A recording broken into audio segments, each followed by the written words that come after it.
brothers and sisters. So speaking of the Midwest, as I continually have stated, I am from Chicago, but I live in Kansas City, Missouri, where it ain't the same as Kansas City, Kansas.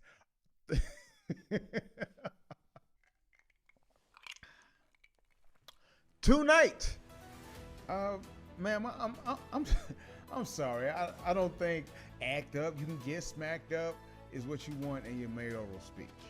Baby girl, respect is just the minimal. Lauren Hill be late and still defending her now. Lauren is only human, but people want to see you at the demo event, girlfriend. Brothers and sisters, Dr. Umar is coming to Kansas City. Brothers and sisters, Dr. Umar Johnson is coming to Kansas City. Brothers and sisters, Dr. Umar Ifantunde Johnson. See these stories and more and what we talking about here on the Black Man Show. Welcome to the BS. Let's go.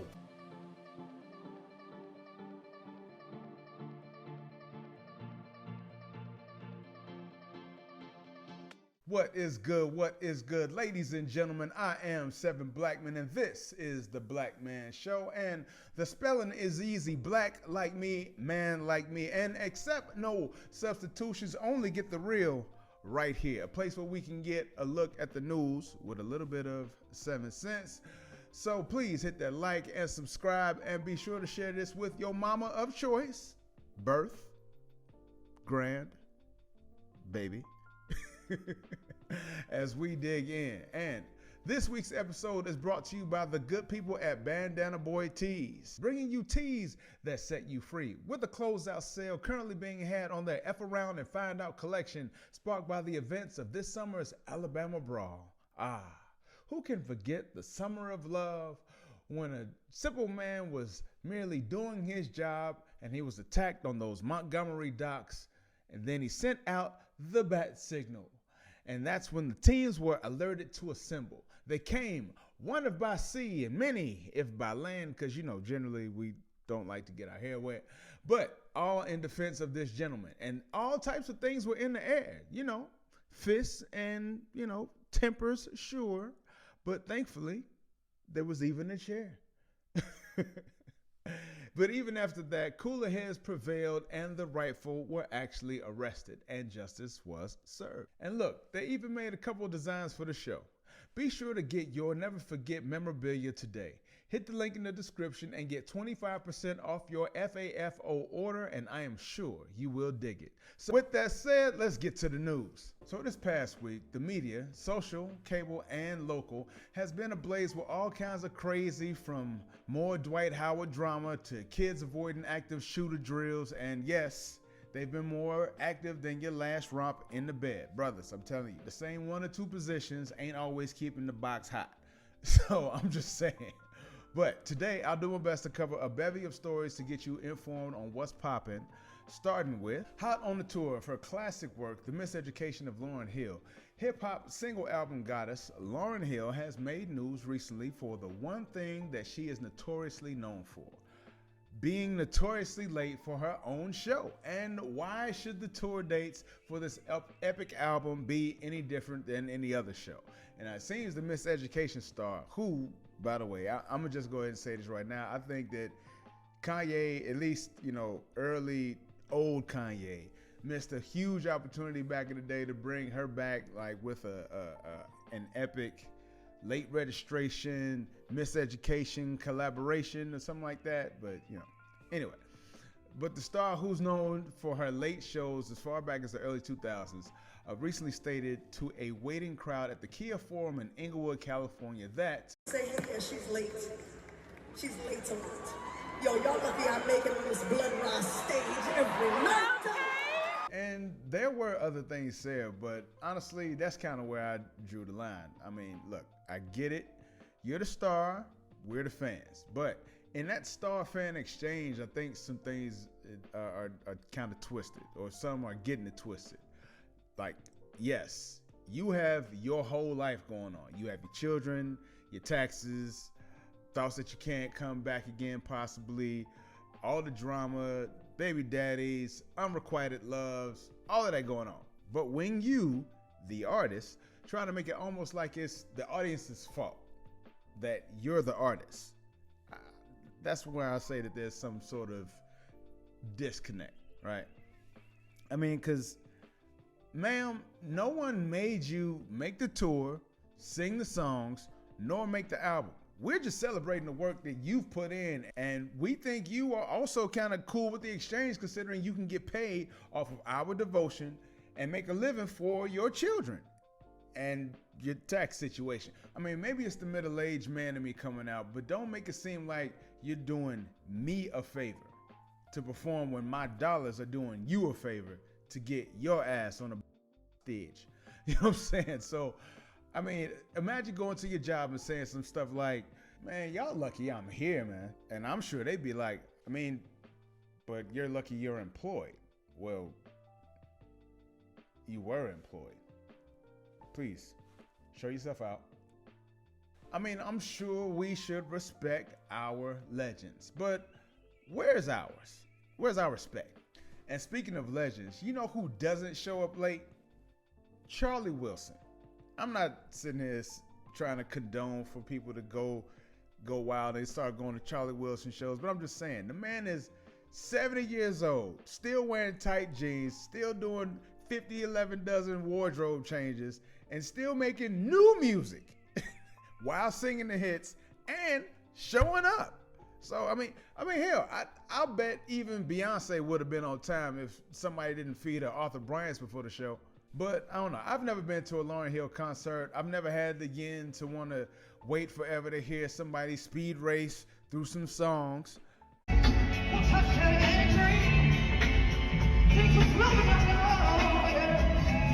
So that was never an appeal for me. Lyrically, I still say that that's one of the best albums in hip hop history.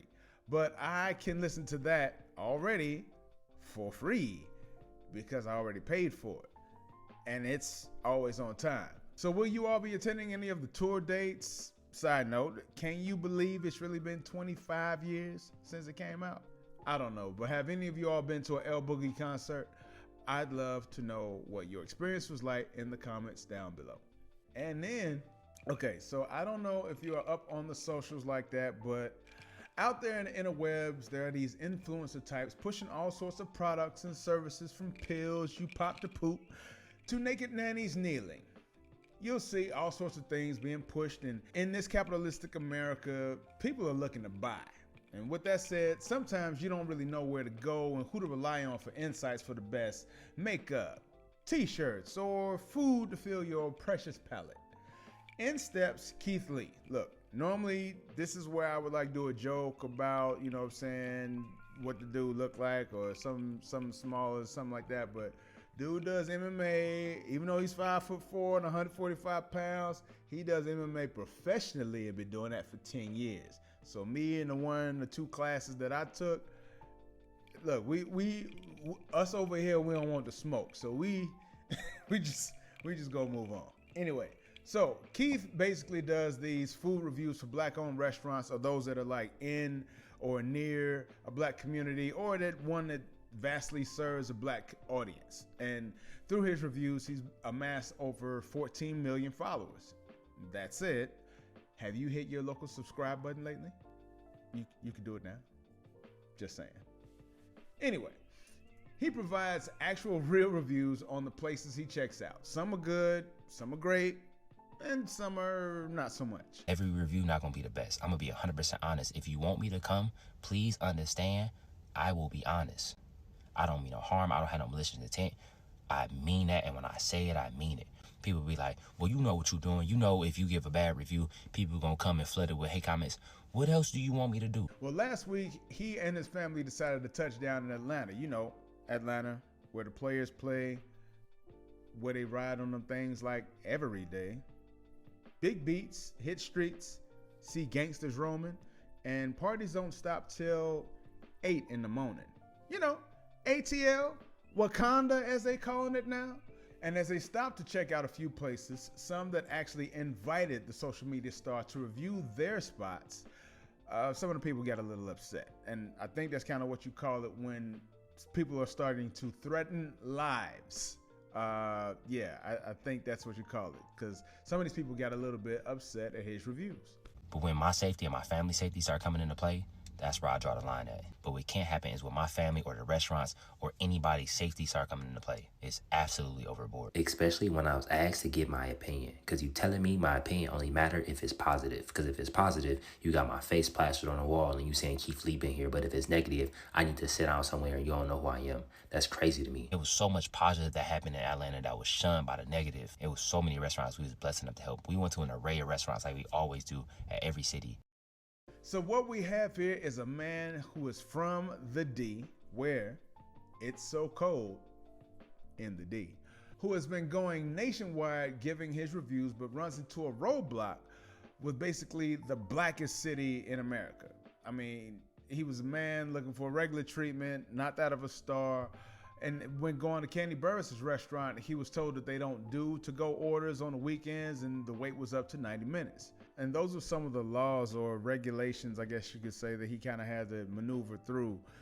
Just some of these weird dine-in experiences that they were trying to make him have, that he wasn't particularly looking to do because he didn't want to have that star treatment. So he didn't want to, again, this is a man with 14 million followers, so he didn't want to have everybody and their mama saying, oh, look, it's 14 million follower dude inside our restaurant, and now we got to give him the 14 million follower dude treatment. He wants to get the treatment like everybody else, so that way he can give an honest opinion of what the food is like, if that makes sense. But like, as far as, you know, Candy Burris and her restaurant and all that, I mean, I've been to places like that. I mean, that's just how it is. I know during the pandemic, we were treated to lots of locales, giving us the ability to order coq au vin, escargot with a side of caviar, you know, through DoorDash. but in this post-pandemic, I'm sorry, are we allowed to say post? But in this world where things are almost back to normal, okay, you can't necessarily get foie gras with a side of wings anymore. So isn't it nice to be able to actually sit down with your lady and, you know, have a nice meal without the TV, kids, or whatever the hell else you like to eat, and without the noise as well? So he went through and reviewed quite a few places. Some took it on the chin, but others were ready to risk it all. And I can kind of understand, but if I have a business, I'm gonna make it look like something. And if you want to stand out and be seen, doesn't it make sense to put the best foot forward? Thankfully, lots of the responses to this tweet let me know that I'm not in the minority. I can understand people being upset at dude, but it's not like he just popped in, so to speak. In many instances, like I said, they knew he was coming. He was invited. So if you know somebody is coming and you still can't get your act together, why are you mad? Like, are you mad that the business ain't what you want it to be or what it should be? Or are you mad that he's pointing it out? Which one is it? And it's like, that's the thing. A lot of us in this world seem to live in this different reality than others. And now it's like you're mad that we can see reality, the reality that you obviously can't. It's like this is the weird thing. And it's not like this dude said anything malicious. He even goes as far as to advise his followers not to do anything negative in the comments or in real life to these establishments. So I don't get why people are mad at a man doing a job some asked him to do. I mean, at least Candy Burris was gracious. Hey guys, what's up? It's your girl Candy, and I'm about to speak on it. No, I'm joking. I'm not about to speak on it. I really just wanted to say I do appreciate Keith Lee for stopping by our restaurant and trying to show us love. It is very unfortunate that we couldn't serve him and his family. We would have loved to, okay? But he's right. We don't take to-go orders on the weekends, and the simple reason is because we do love and appreciate the people who come and support our restaurant. On the weekends, we get a lot of community support, people in our city that show up for us, as well as a lot of people from out of town. So with that being said, we don't want to overwhelm our kitchen by having to, have such long times for the people who are actually at the restaurant, plus having to do to-go orders, because obviously that would make the wait times even longer. So that's the reason for that. For those of you, I saw a couple people was like, why wouldn't they take to-go orders? Well, that's why.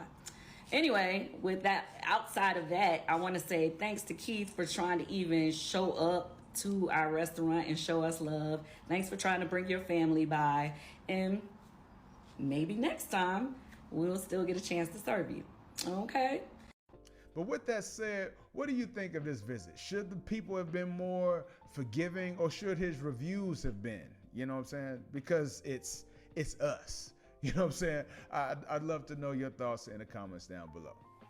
Special shout out to the good people in this town at Chickson, Kansas City, home of the original smashed chicken burger. Not because they paid me, because they didn't, but because I really believe in their business. So Keith Lee or anybody else, if you're in town and somewhere near Southwest Boulevard, be sure to check them out and tell them you heard about them on the Black Men Show. Now, you won't get anything, but you may get laughed at.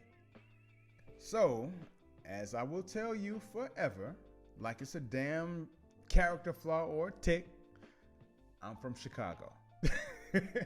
And with that, every now and then I like to check out, what's going on in the city or in the area, just because, I might be a little bit nosy. And I was quite interested with what I found was going on in the south suburbs of Thornton Township and Dalton, hometown of Donovan McNabb, former Philadelphia Eagles quarterback, who basically was like Andy's first Patrick before Vic, if you think about it.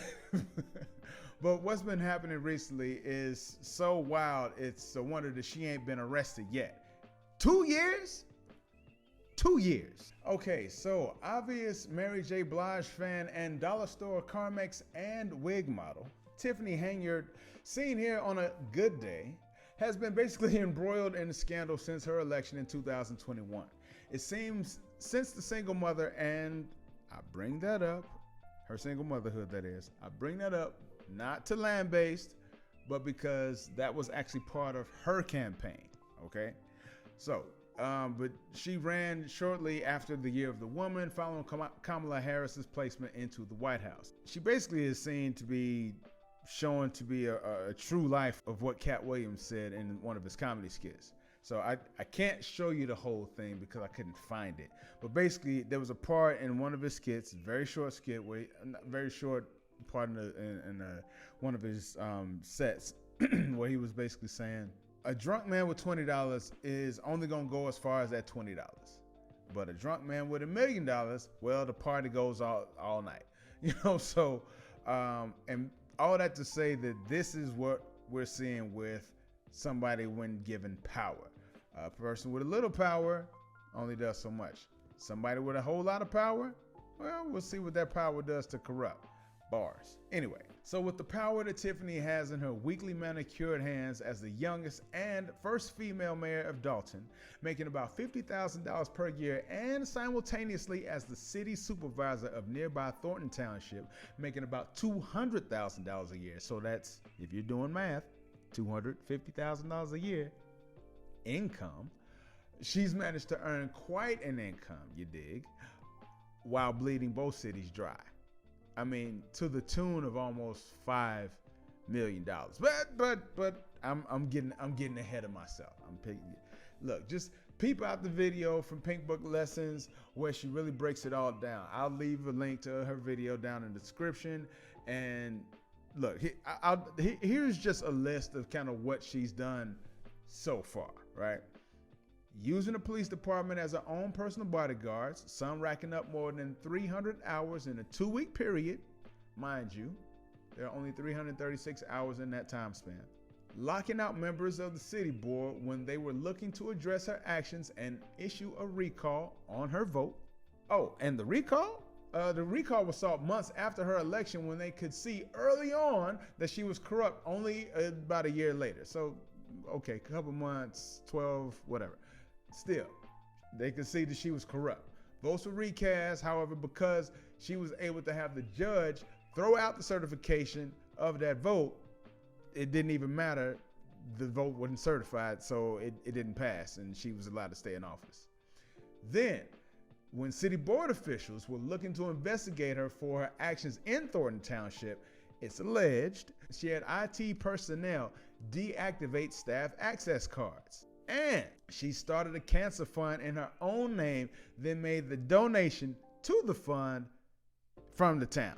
Then, assumingly, based on the popularity and virality of social media and political stars, the SuperMayor that she calls herself basically treated her whole campaign like a reality show, okay?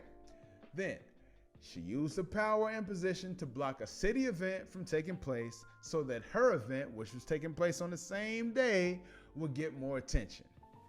Then, we're on 8 now, she's hired a sex offender to be a city home inspector in your homes, right? A whole offender. A whole offender.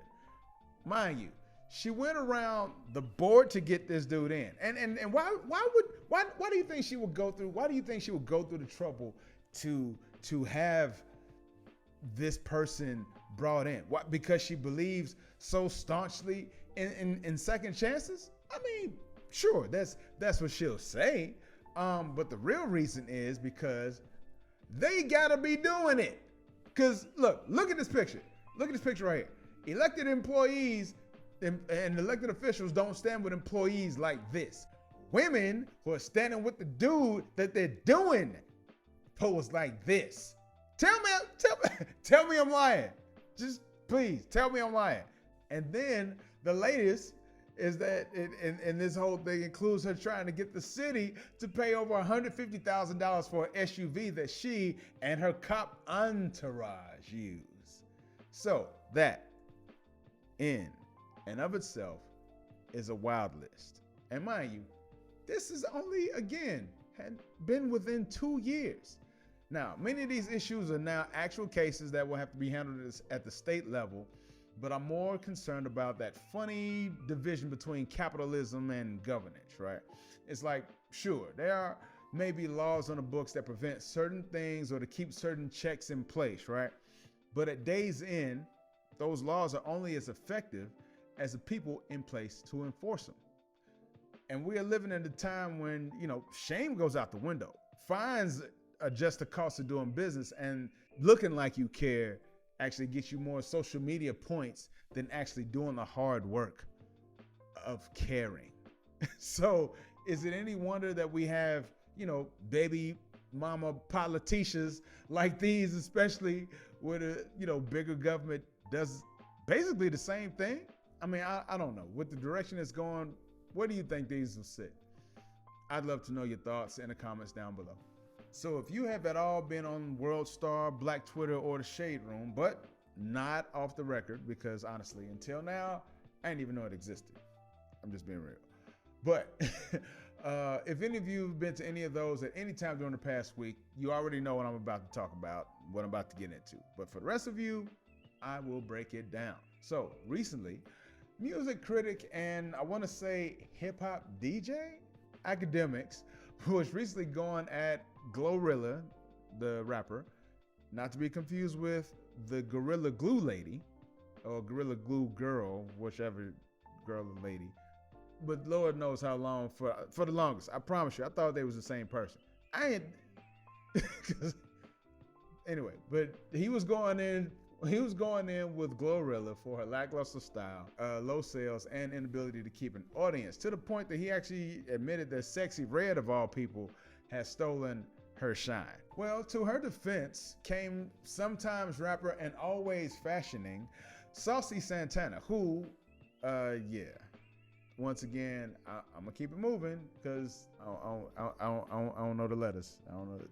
But dude came at DJ Ock in defense of Glow. Then your boy Ock turned things personal, leaning in heavy on his Jamaican root them, calling a man all sorts of things that'll probably get your boy a YouTube strike.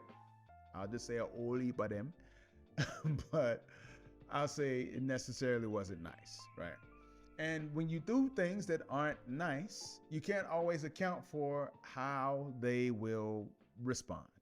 I'm gonna fuck you on your ass because you a bitch ass nigga. That's what we do to you. Now, this caused your boy Ock to go into his emotional bag in response. And I'll just let you hear it. Bro, with everything we've talked about, bro, I've never cared about, I don't care what rapper got at me, bro, ever. But like really, there's certain shit I really don't fuck with in my life and I would never do. But like I gotta sit here and act like I know I'm in America. I gotta sit here and just act like I don't fuck with certain shit. I would never like it. My nigga's so angry right now, he would have cried. That's the type of anger you got right now. Yo, just please. I'm telling you, I hate certain shit to the soul of me. I can't. I'm only pretending because if I say what I want to say, I would never be here for y'all. But that's not my content. I don't want to be that person. I want to be the person who just have fun with y'all and some other shit. So while many would clown this man for crying over this interaction, surely they was thinking that he was threatened with the potential of losing his show, his income, or more. I look at it differently, and I'm definitely not clowning the man. Now, I look at it like this. When you was a kid, did you ever have somebody talk shit to you, throw a rock and hide their hands, or do some, hit you, run to mama so you can't apply that retribution like you really want to type shit? You know what I'm saying? Like, what do some people do in those situations, right? You got some that are like sit on it and maybe retaliate later, or maybe they don't, depending on their level of maturity, right? But then you have those others who are ready to respond right now because, the only reason that they're trying you is because they know that they can get away with it, right? Ask my big brother. He'll tell you, I got away with murder. I mean, look, there was this time when I real quick story. So, and hopefully, actually, I don't even know the boy's name no more. I do know his sister. So, back when I was in Chicago, I used to go to this church, and there was this girl who was there. She was from Louisiana. She was in coming out of church. She was related to somebody who went there. Her name was Watanka. And Watanka had this little brother. I can't remember his little punk ass name, but this little dude did something where he like hit something, took something from me, stole something, whatever. And like he did something stupid, then took off running. I'm chasing him, and he runs into the pastor's office. This is while we're at church. So he runs up to the pastor's office, runs in there, runs right behind the pastor. Now him and the pastor been like this, and the pastor been all over, like, because he loved, pastor loved the children. Pause. He ain't like that, but so he loved the kids. So and this kid is younger than me, and he's been looking at this new kid who's in the church now, because again, I just said they came up from Louisiana. So he's seeing this new kid in the church. So he's like, oh, who's this new kid? And all this stuff. So the pastor's just loving this guy. And here's this kid hiding behind him. And the pastor's looking at me like, yo, little badass, what you doing? What you up here for? He ain't say that. He ain't cuss. But he was just like, looking at me like, what are you doing? And I'm like, hey, he was trying to do X, Y, and Z. And he was looking at me like, he would never do that. Pastor looked at me like, he would never do that. And I'm like, what? I was enraged. Couldn't handle it. Bah! I kicked him. Kicked the boy right there in front of the pastor. He was like, you would do that in front of me? I was like, yeah, because you didn't see what he did to me. And I just left it at that. I was ready to risk it all. I didn't care. But I'm just saying. So with that, but within those two camps of waiting or responding now, I think Ak is definitely in that latter group. You know what I'm saying? But that comes with some boundaries, standards, paywalls that he does not want to breach in order to say, what he wants. I know many of y'all probably saying, but Seven, why does he need to respond on some homosexual stuff anyway? And I think that in itself, honestly, would kind of outline your bias, if not at least partially. See, y'all overlook the part where a man is threatening actual assault on another man. Like, I don't know, however Mike Tyson or DMX you might think that is, but who would be okay with a man threatening to assault a woman like that? Anybody? I mean, this is when you say, but he didn't mean it. He obviously was playing. And to that I say, again, you can't be responsible for how somebody responds, especially if you're not being nice. I get it. And I get that I ain't necessarily the man to be your focal point for your George Floyd-esque rally with all that he said about women. And we can go into that whole thing at another time, but that's not what this is about right now. And it's not like one of those things. I'm not one of those people that's like, well, he did X, Y, and Z, so he should just, since he did that, like, if somebody did something bad, that doesn't mean that they don't deserve to still be treated like a human being.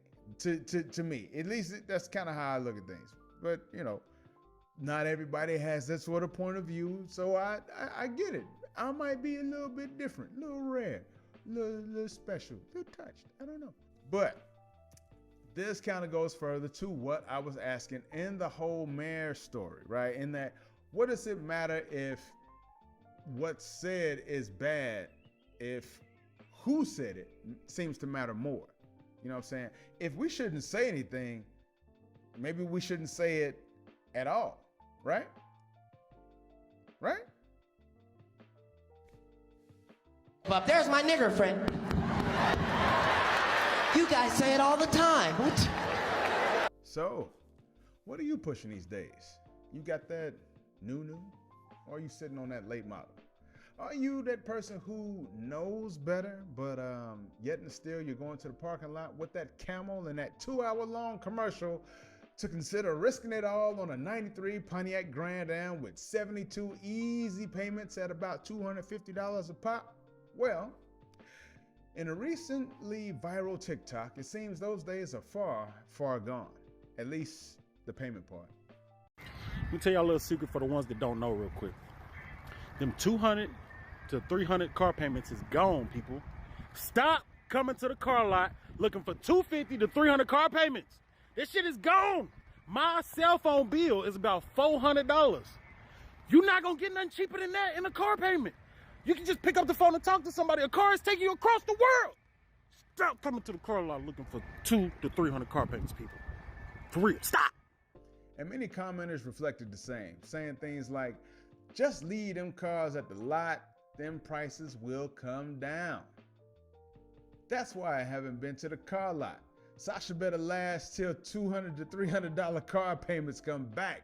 I mean, if you were just to Google, right, what the average payment for a new vehicle is in 2023, you'd see that the average payment or the average monthly payment for a car in the US is around $729 a month. That's the average. With the average used car payment being about $200 less at $528, with other outlets reporting it even higher than that. So, and look, as somebody who's never paid more than $350 per month for a vehicle, that sounds kind of high. It sounds kind of high. And or maybe I sound kind of cheap. I don't know. Y'all evaluate that however you'd like. But I do realize that the cost of living in the center of the United States, you know, kind of differs greatly from living on the coasts, so to say. But with that said, I'm glad I still got my little 2,000 whatever with however many 100,000 miles that still gets me from Chicago to Dallas to Arkansas to California and back with no problem other than a very slow oil leak. But seriously, what are y'all pushing? That is, what do you drive? And if you're making payments, about what are you paying? You don't have to obviously give me the exact amount.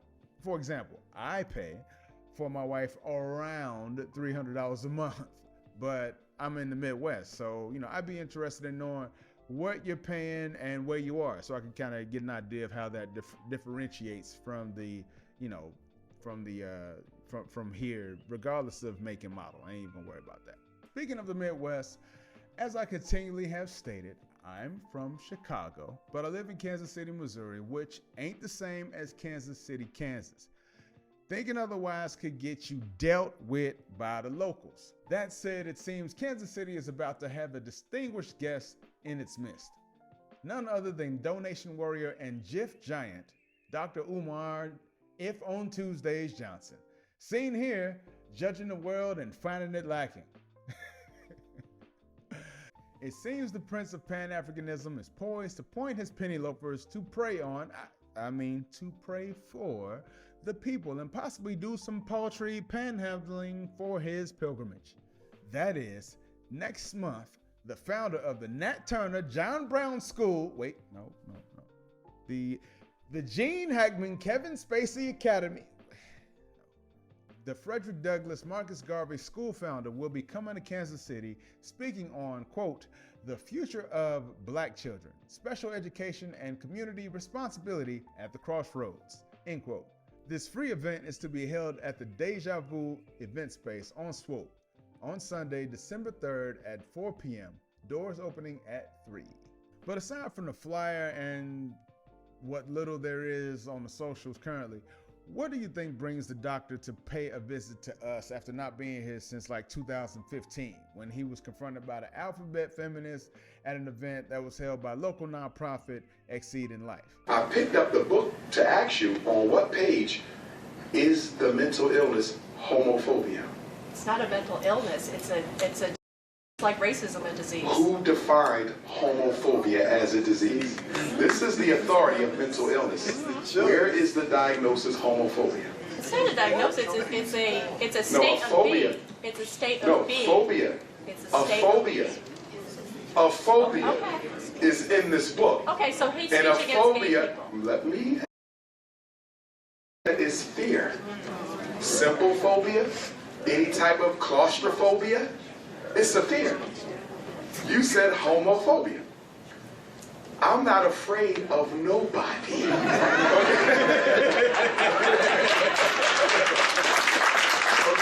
Like, are we the untapped resource needed to get his as of yet unopened school to open?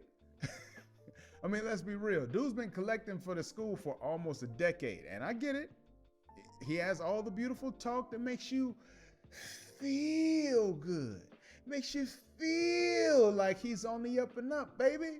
And that's what any good preacher, salesman, or hustler is supposed to do. And your boy Umar is all three and then some. I mean, don't get me wrong. For about 90 to 95% of what he says, I can honestly say I'm pretty much with him, or I follow him, or I can say I agree with most of that. But it's the man's actions that always make it a little bit difficult to take him seriously at times. I mean, the man tries to put himself in the veins of Frederick Douglass, Nat Turner, Harriet Tubman, Dr. King, or Malcolm X, when really, at best, he's a Bayard Rustin. You know what I'm saying? Like, if you know anything about the civil rights movement, then you know, in many respects, he was one of the brains basically behind the movement. So, but at the same time, Bayard had his own demons that he knew would detract from the movement. So that's why a King or a Cleaver or an Evers was used. But in today's promotion of self first, you know, I wonder honestly if Bayard would have been, you know, as messy as Umar is today. I mean, again, he purports himself as the Prince of Pan-Africanism. That alone is cringe. I'm sorry, it's cringe. We're juxtaposing that with any real leader that we've had of repute who was fighting for any real thing beyond just trying to make a good point and sound cool. But what those men had that Umar actually has and shares with them is charisma and, more than anything, determination. Nobody, and I mean nobody, has been more dedicated to collecting donations like this man since Jerry's kids. And what happens with them? You know, all them donations that he's getting. I mean, has there ever been like a full accounting of what's happened with those funds? And how come the doctor's always like in a different car or a hotel when he's making a post or something like that? Who's paying for the changes in locale? Where's that funding coming from? And this doesn't begin to speak to this school that he's been collecting for, again, for almost a decade. In that time span, do you know how many entertainers and celebrities have started schools? Now, okay, I get it. You're dealing with a lesser funding source, okay? So do you know how many charter schools have been started in that time? I know of several that's been started back at the crib and here. Want to go back to a straight donations model? Hell, even though participation in religion as a whole is dwindling across the nation in numbers, there were still more churches started and gone on to become mini mega churches in the same time that this man's still been collecting money. And what information do you get from all this donating, right? Like you donate to the March of Dimes or something like that, to the Red Cross. You're able to get all this information, even though it might be Red Cross. You can look that up and see. Yeah, but at least they give you information to say your money is going to blah blah blah blah blah blah blah. You get all this about the program. You want to get something about the Red Cross, all this documentation. Go to their website. Go to Dr. Umar's school website, and you'll find like 5 different links to make a donation and like some blurbs about education in general. And then you get 2 very brief language lessons. I mean, who knows? Maybe he doesn't have the social media team in place. Even though I've seen in quite a few of his live streams, people offering to donate their services for free. As of yet, it doesn't seem like any of those offers for free construction work, curriculum development, architects, engineers, or any other actual activity to get the asses activated has been accepted as of yet. I don't know. Maybe he's saving money and gonna do all the work himself. You know, teach the classes, develop the curriculum, do some major commercial, electrical, and plumbing work. You know, but I can maybe see a few people not working out, but none of them, none of the people worked out. And then they had a school in Delaware. I mean, instead of your home state of Pennsylvania. Now, wow, I didn't realize, quick side note, I didn't realize until researching this story that per capita, Delaware has the 8th highest concentration of black people in the United States by state. Like, that's higher than Texas, Florida, and Illinois. So, yeah, Texas, Florida, yeah, and Illinois. Crazy. I was, blew my mind. But I still think, unless he plans to move there to Delaware, you're creating a logistical issue that's going to require even more money. And if you move there, who's paying for that? Look. Okay, so maybe this is the accountant in me that's just coming out. This is the accountant. This is what I spent all those years and all that student loan money for. You know what I'm saying? Because the accountant in me is just screaming, look at this books. You know, look.